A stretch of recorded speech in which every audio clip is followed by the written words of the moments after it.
Bom dia, queridos. Meu nome é Luiz Carlos, sou pastor da Igreja Vida Nova no Jaguaré, em São Paulo. Estou compartilhando com vocês o Salmo e hoje nós vamos falar sobre o Salmo 49. É um pouquinho extenso, mas você vai ter um pouquinho de paciência para ouvi-lo antes de a gente poder falar um pouquinho sobre ele. Diz assim, é um Salmo dos filhos de Coré, um dos três grupos de cantores do santuário. E diz assim, ouvi isso, vós todos os povos, inclinai os ouvidos, todos os moradores do mundo. Quer humildes, quer grandes, tanto ricos como pobres. A minha boca falará de sabedoria e a meditação do meu coração será de entendimento. Inclinarei os meus ouvidos a uma parábola, decifrarei o meu enigma na harpa.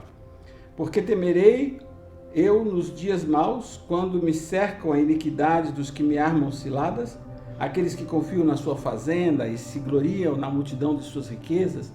Nenhum deles, de modo algum, pode remir o seu irmão ou dar a Deus o resgate dele, pois a redenção da sua alma é caríssima e seus recursos se esgotariam antes.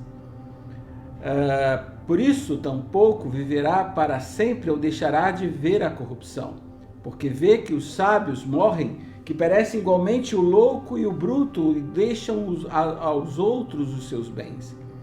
O seu pensamento interior é que suas casas serão perpétuas e as suas habitações de geração em geração dão às suas terras os seus próprios nomes. Todavia, o homem que está em honra não permanece, antes é como os animais que perecem. Este caminho deles é a sua loucura, contudo a sua posteridade aprova as suas palavras. Como ovelhas são enterrados, a morte se alimentará deles, e os retos terão domínio sobre ele na manhã, e a sua formosura na sepultura se consumirá, por não ter mais onde morar. Mas Deus remirá a minha alma do poder da sepultura, pois me receberá. Não temas quando alguém se enriquece, quando a glória da sua casa se engrandece, porque quando morre, nada levará consigo, nem a sua glória o acompanhará. Antes, na sua vida, ele bendize a sua alma e os homens o louvem quando faz bem a si mesmo. Irá para a geração dos seus pais, ele nunca verá a luz. O homem que está em honra e não tem entendimento é semelhante aos animais que perecem. É muito interessante, na minha cidade, tinha o cemitério oficial da cidade, na saída da saída do cemitério, melhor dizendo, tinha uma frase que dizia assim, aqui todos os homens são iguais. E essa é uma realidade que reflete o que esse salmo diz, porque quase sempre nós consideramos as pessoas por aquilo que elas têm, por aquilo que elas possuem, e não por aquilo que elas são. Então, se você olha quem tem mais, você quer ser igual a ele, você inveja o que ele possui, deseja ter os bens, as propriedades, e essas pessoas acabam colocando a sua confiança e a sua segurança nessas coisas. É muito interessante porque essa epidemia mostra que não existe pobre ou rico quando ela bate na porta. Ela vai bater e vai atingir a qualquer um. E isso mostra que a morte também é assim. Só que as pessoas continuam confiando no poder das suas riquezas e nas suas posses. Diz o texto assim, até as suas propriedades colocam os seus nomes como se aquela propriedade ou aquela situação perpetuasse o seu nome na face da terra. Eu não sei se você já teve a oportunidade de visitar um cemitério argentino.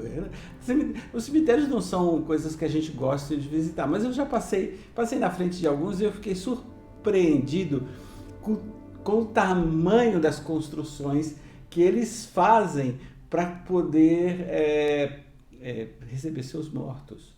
São verdadeiras construções, coisas impressionantes, não é aquilo que a gente aqui no Brasil está acostumado com a normalidade.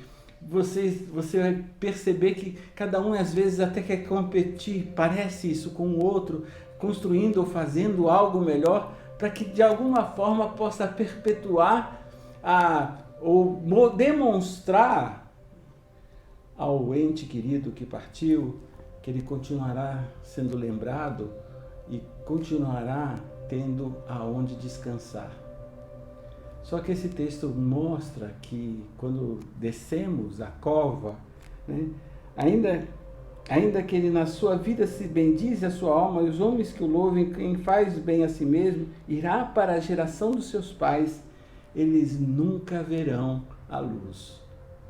E por quê? Porque pôs a sua confiança na riqueza, pôs sua confiança naquilo que ele possa possuir ou possa ter, nos bens que ele pode deixar. E aqui diz que a gente deixa os bens para as outras pessoas, para os nossos filhos ou parentes, seja lá qual for, e eles dissipam tudo isso. E aí você percebe que a pessoa trabalhou a vida inteira para construir alguma coisa que de repente desaparece na próxima geração. Mas ele diz assim, que aquele que confia em Deus, o Senhor o recolherá, o Senhor o receberá, e ele não andará nas trevas. E essa é a confiança que eu quero compartilhar com você nesse momento de adversidade. Confia no Senhor, mesmo nos momentos difíceis, você não andará na escuridão. Deus te abençoe.